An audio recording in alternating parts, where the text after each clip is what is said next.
empat jenis panggul. Yang pertama ginekoid. Ginekoid ini dimiliki oleh wanita karena dia berbentuk oval dan jarak kanan kirinya itu lebih lebar daripada jarak depan belakang.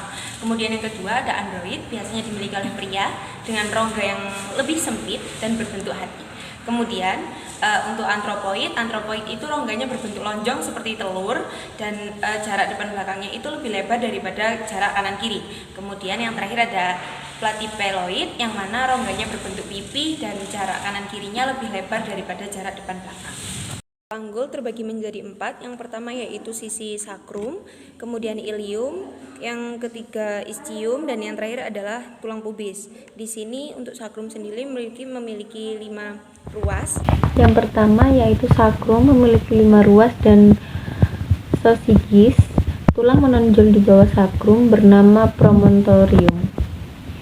Garis perbatasan antara sakrum dan ilium disebut articulatio sacroiliaca.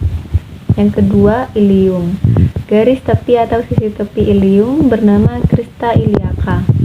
Tulang tepi yang menonjol paling atas bernama spina iliaca anterior superior atau depan atas. Tulang tepi yang menonjol kedua yaitu spina iliaca anterior inferior atau depan bawah. Ischium. Tonjolan pada ischium disebut acetabulum. Lalu rongga pada ischium disebut obturator foramen. Dan kemudian tulang menonjol di dalam disebut spina ischiadica. Keempat ada pubis.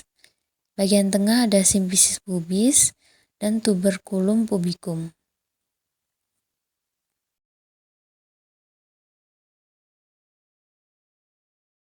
Diameter atau konjugata yang ada di panggul.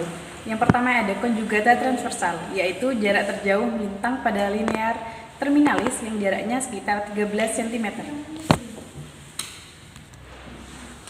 Lalu yang kedua ada konjugata vera, yaitu jarak antara symphysis pubis ke tulang promontorium, yaitu jaraknya kurang lebih 11 cm.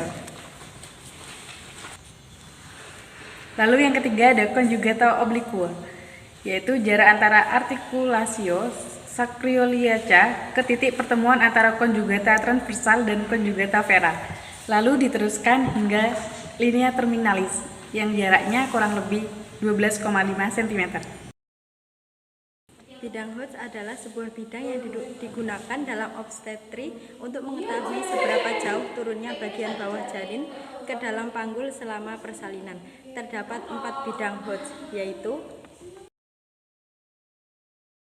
1 yaitu jarak antara promontorium dari pinggir atas simfisis sejajar dengan pintu atas panggul atau bagian yang terbentuk dari promontorium linea immoninata kiri, simfisis pubis linea immoninata kanan, dan kembali ke promontorium. Kemudian ada bidang Hodge kedua yaitu bidang yang sejajar dengan pintu atas panggul melewati pinggir bawah simfisis. Kemudian bidang Hodge 3, bidang yang sejajar dengan pintu atas panggul melewati spina ischiadica. Kemudian yang terakhir ada bidang Hodge 4, yaitu bidang yang sejajar dengan pintu atas panggul melewati ujung tulang coccygeus. Bidang Hodge digunakan untuk menentukan sampai di mana bagian terendah janin turun dalam panggul selama persalinan. Selain itu, bidang Hodge juga digunakan dalam pengukuran ukuran panggul.